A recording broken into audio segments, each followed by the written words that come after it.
এ হচ্ছে তেঁতুল, তেঁতুলের টক, সেই সাথে সাথে আমার সেই অসাধারণ সেই মিক্সচারটা একদম ক্লোজ শট করে দেখাও। একেবারে লবণের mixing mixing mixing mixing mixing, oh my God, yummy না? একেবারে মিক্সিং মিক্সিং মিক্সিং। তারপরে হচ্ছে দুতে থাকো দুতে থাকো দুতে থাকো। দেখো এটা কি তৈরি হয়, এটাকে বলে একেবারেই ককটেল, পাগলা পানি।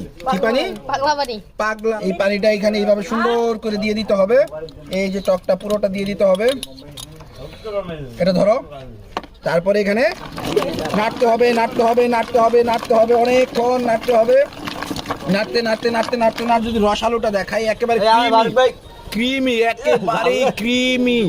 এই যে একদম ক্রিমের মতো চলে আসছে, ক্রিম ক্রিম হবে। ককটেল মিক্সচার খেলে আসলে 30 বছর